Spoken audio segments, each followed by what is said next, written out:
テレ東BIZ。こちらテレビ東京ロンドン支局です。前回に続いてですね、ウクライナ情勢についての緊急解説というのを行いたいと思います。ウクライナ問題についてですね、前回の動画では、軍幹部が軍事衝突を避けられるという見方を示してということなどを紹介しました。今回はですね、安全保障とか軍備に関することというよりか、もう少し経済寄りのことに注目していきたいと思います。こちらですね、先ほどの軍の関係者のコメントとは打って変わってですね、かなり警戒感が強まっています。何かというとですね、こちらご覧ください。はい、パイプライン、ガスのパイプラインですね。このロシアからこのピンク色の線、ウクライナを取ってかなり太いパイプラインがありまして、ここをヨーロッパに向けてガスが通っていますと。でですね、揉めているところが何かというとですね、このノルドストリーム2というロシアから直接ドイツに、バルト海を通ってドイツに行くというこのパイプラインなんですけども、これについて非常に揉めています。ガスパイプラインというのは欧州のアキレス腱とも言われているんですけれども、ロシア側の意向によってガスの価格が変わってしまうというようなヨーロッパ側の弱みになっています。実際ヨーロッパのガスというのはですね、ロシアから輸入されたもので4割ぐらいを賄っているというような状況です。さらにですね、このドイツがなぜか非常にですね弱い立場になっているんですね。ロシアにガスの権利をまずそもそも握られていたのに、さらにノルドストリーム2という直接つながることになって、ドイツはロシアに何も言えないような状況になると。これドイツの国内の政治の状況というのも影響しているんですけれども、ドイツ実際に石炭火力を減らしたりですとか、さらに原子力発電所をもうなくすという目標を掲げていますので、そのためにはこの天然ガス、ロシアからのガスというのはエネルギーのためにはもう非常に必要なものになっているという状況です。あとはですね、ドイツの中でも意見は割れ始めているんですけれども、メルケル政権時代にこれ計画というのは立てられたものなので、今連立政権で緑の党という党が加わったので、緑の党は環境政策重視というのとともにですね、人権政策というのも重視していますので、このノルドストリーム2がウクライナのへのロシアの侵攻の可能性を高めるという意味も含めて反対しているというのがあります。このあたりというのはちょっとこの後また解説していきたいと思っております。はい。でですね、このパイプラインに非常に深く関わっている会社、こちらですね。はい。このウクライナの国旗があって、ナフトガスと書いてあります。これですね、ウクライナの国営のエネルギー会社です。石油やガス市場で事業を行っている、実際17万人ですとか、もっとでしょうか、雇用しているとも言われてましてですね、ウクライナの GDP の、一説によると8分の1ぐらいを稼いでいるというふうにも言われるぐらいの巨大企業です。この企業の幹部がですね、このヨーロッパのアキレス腱であるガスパイプラインの問題についてですね、テレビ東京の単独インタビューに応じましたのでご覧ください。テレビ東京の取材に応じたのは、ウクライナの国営エネルギー会社ナフトガスの幹部スビトラナ・ザリシツクさんです。ナフトガスの渉外担当として、海外の企業や海外の政府とさまざまな交渉を行っている人物です。 CEO の右腕とも言っていいような人物で、元ジャーナリスト、元政治家でもあるという、かなりのキーパーソンとなっている人です。それでは早速お話を伺っていきたいんですけれども、まずこういった状況の中でウクライナの国内というのはどういう状況でしょうか。I think that people are worried because obviously we have more than 100,000 military, Russian military standing around our borders. And Putin Russian president didn't explain why exactly he is bringing this equipment and so many people around our country. And he demands NATO to go back to its borders where they were in 1997. It's obvious that these conditions will never be accepted by international community, by NATO, by the European Union, as well as it will not be accepted by Ukraine in terms of how Russia wants to define our strategic course or our decisions of which unions Ukraine or which alliance Ukraine will or will not enter. So in this term, situation remains very unclear and unstable.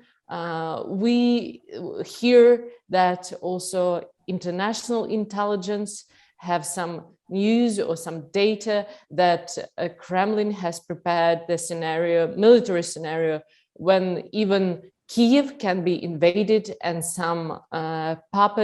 pro-Russian puppet can be installed by Russian military. So of course, having those news, people are not calm and situation remains very worrisome. I think that we should not underestimate the risk of military invasion right now. I think it's extremely high. And I've heard that some media, I don't know to what extent this is confirmed, but some media report that they even have already the date, which is like 21st of February or something like that. Why is that? Because the Olympic Games will be over. And my point is that even if we will be able to de-escalate the situation at the moment, but then Nord Stream 2 is certified, it's operational, it will be switched on, Putin will have even more possibilities to go deeper into Ukraine, because then gas will not stop him. At the moment, it's in a way, he does care what's going on with the transmission system, Ukrainian gas transportation system. He doesn't want it to be, bombed or disrupted. He wants it to be intact. He needs it. But then when Nord Stream 2 starts its working, Putin will not need it. And it means that he has more possibilities to create a real military mass on Ukrainian territory. We know that gas was in a way always like a hybrid weapon in Kremlin's hands. We observed it in 2006, in 2008, in 2014. These years, we witnessed when Russia was stopping the gas in order to exert more pressure, geopolitical pressure on Ukraine. What is the current status of the gas supply between Russia and Ukraine? So have you noticed any changes or any difference from usual? Yes. So Ukraine since 2015 does not buy gas from Russia directly. Why is that? Because you know very well that for many years we have been buying this gas directly from Russia. It's our neighbor. It's the shortest way to buy it. It was the cheapest way to buy it. For geopolitical, by the way, reason, gas was always kind of a drug in a way that Putin kept the Ukrainian leadership being under this, having these drugs for geopolitical favors to keep Ukraine under its sphere of influence. But in 2015, after the Revolution of Dignity, after Ukraine proclaimed its strategic course to be integrated in EU and NATO, Ukraine is not buying gas anymore, Russian gas anymore, because the price of that gas that Gazprom was trying to sell to Ukraine in 2014 was higher than the gas we are buying now from Europe. Now, the problem is that Russia, since last year, started to decrease the level of supplies they are transiting through Ukrainian territory. So they sell less gas on the European energy market. So they transit less through Ukraine, and the energy crisis that Europe has experienced this autumn and this winter is obviously artificially created. Of course, there were other factors that impacted the high prices on energy market, like bigger demand in Asia, recovering of economy after COVID pandemic. But we also know that Russians, despite the fact that they produced even more gas this year, they refused to supply more gas to the European consumers while the demand was very high. The interesting detail in it that Russia has contract with Ukraine, a transit contract, when for 40 billion cubic meters. The contract is signed on the principle of ship or pay. What does it mean? It means that even if Russia does not transit this amount of gas, they still have to pay this money. and they choose to do so. So they are paying more money, they are losing economically just to make sure that Europe does not have enough gas this heating season. Why? This is a form of blackmail. In that way, they are trying to persuade Europeans that, look,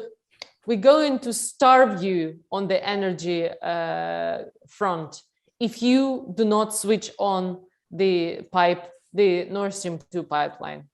This Ukrainian pipeline works as a security deterrence for Russians. Why? They do care, they do want to have transit through Ukraine because they need this gas money. This is what the economy is based on. In terms of German attitude against Russia, so the Germany is very weak, in a very weak position against Russia because of this Nord Stream 2. So what's your view about the responsibility of Germany? So as a leader of EU. EU, as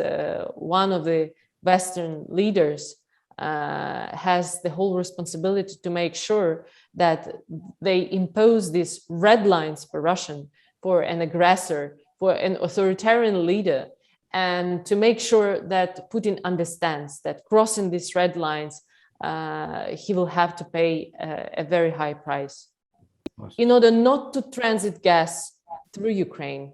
And that was a pure geopolitical, non-commercial, non-economic approach that Russia decided to build the Nord Stream 2. Now, it is finished in terms of building operation, so it has been finished, but it's not certified. And Germany at the moment is going through certification procedure of Nord Stream 2.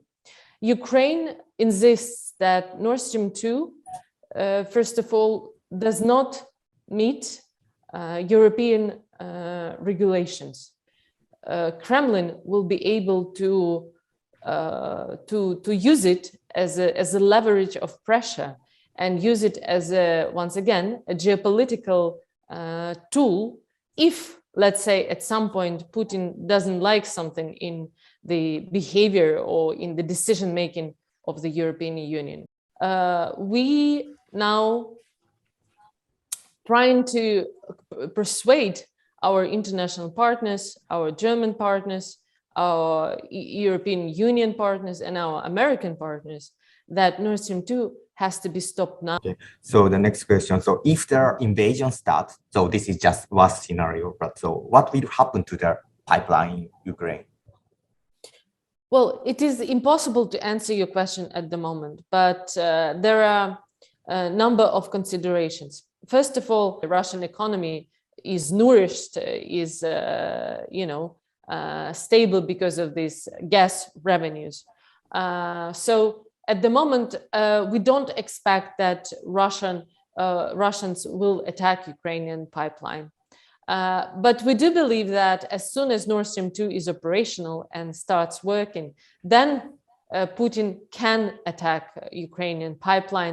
So do you think the fighting or conflict, a military conflict, can be avoided?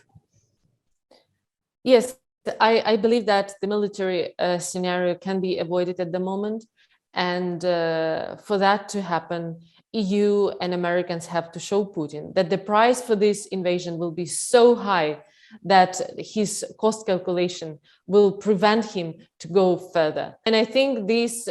painful sanctions, if invasion is to happen, is something that Russian oligarchs, Russian elite, Putin himself has to consider very seriously to make those steps. Very high price for the invasion that EU and US and the rest of the democratic world will introduce to Putin has to prevent him to go further to Ukrainian territory. はい。彼女のインタビューをまとめるとですね、今回の危機が仮に過ぎ去ったとしても落ち着いたとしても、このノルドストリーム2がある限りはですね、例えば開通してしまった日にはですね、ウクライナへの軍事侵攻がロシア側がしやすくなるんじゃないかという危機感もあってですね、このノルドストリーム2の計画があるうちはもう常に安心できないというような主張を訴えていました。これですね、ドイツ側の姿勢というのが非常に重要なんですけれども、今回もですね、このような揉め事が起きたときに、軍隊、兵力を派遣、ウクライナ支援のために派遣するというのについても、ドイツはかなり渋っています。もともと人権外交だったり、人権を大事にする国と言われていたドイツなんですけれども、いろいろと批判もされています。二枚舌なんじゃないか、口だけなんじゃないかというような批判もされています。ちょっとそういうのがですね、イギリスの新聞でも風刺的に書かれています。ちょっとドイツについてというか、ロシア側についてなんですけども、デイリーテレグラフですね。このプーチン大統領がですね、これ時々馬に裸で乗ってる写真とか動画が出たりするんですけども、その様子を引っ掛けてるんだと思うんですけども、戦車に乗っていまして、ウクライナを蹂躙している。でこの戦車の向いている先というのがドイツで、それはドイツに届いていると、パイプラインを意識しつつもドイツを脅迫しているというようなのが書かれた風刺画ですね。実際にですね、ドイツとしてはですね、いろいろと環境政策を掲げていろんな政策を掲げる中で、このノルドストリーム2というのに頼らざるを得ない状況が今出来上がってしまっているんですけれども、これはですね非常に日本人としてはなかなかはっきりとは言いづらいんですけれども、解決する策というのは実はありましてですね、原子力発電を完全に復活させれば実は解決するんじゃないかという見方もあります。実際にですね、これドイツは原子力発電をなくすという選択肢をしているので、ノルドストリーム2に頼らないといけないんですけれども、例えばフランスは実際に原子力発電をもう復活させるというのを表明しています。私が今いるイギリスはですね、原子力発電今、非常に大きなヒンクリというのが作っている途中のもありますし、さらにですね小型原子炉というのを大量に作るという計画もありましてですね、今結構原発への回帰というのも進んでいるところなんですね。これはですねまた今後議論になっていくことと思います。で原子力発電でいうともう一点このロシア・ウクライナ情勢について面白い点というのがありまして、ウクライナはですね皆さん、誰しもが知っているであろうチェルノブイリ原子力発電所、事故が起きたチェルノブイリがあるのがウクライナなんですね。旧ソ連圏だったので皆さんロシアとかソ連のイメージ強いかもしれないんですけど、ウクライナにあります。ただウクライナこんな非常に大きな事故があったにもかかわらず、実はですね電源構成を見ると今でも電源構成の 50% 以上がですね原子力発電所に頼っています。でさらにこの原発の技術、ウランの濃縮も含めた技術なんかもロシアに頼っていたりしてですね、このパイプラインの問題と別で、かなり密接に関係するエネルギーという意味だと関係するんですけれども、原子力発電所の問題というのも裏側にはウクライナ情勢、さらには対ロシア対ヨーロッパの情勢を見るときには裏側には原子力発電をどうするかという、テーマもあったりします。先ほどのインタビューの中で、少し触れられていたことでこの先の話をしたいと思うんですけれども、そもそも軍事侵攻がどうなるかというのも注目点なんですけれども、ベースとしてノルドストリームの話、さらにですね軍事侵攻の話でいうとですね、北京オリンピックが控えていますので、中国、平和の祭典というオリンピックが開かれている間にはロシアが派手な行動を起こさないというような見方もあります。なので北京オリンピックが終わった後何が起きるかというのは一つ節目として注目してもいいのかもしれません。この後も緊張状態、ずっと続いていくとは思うんですけれども、なかなか私も現地に入れてなくてすごく悔しい中なんですけれども、できる限りイギリスの報道も含めて、現地の人をこのように取材するのも含めてウクライナ情勢について伝えていきたいと思いますので、ぜひこれからもご覧ください。以上ロンドン支局、テレビ東京ロンドン支局からお伝えしました。最後まで見ていただきましてありがとうございます。テレビ東京の経済ニュース、経済番組をもっと見たいという方はこちらの画像をクリックしまして動画配信サービステレ東BIZにアクセスしてください。どうぞよろしくお願いいたします。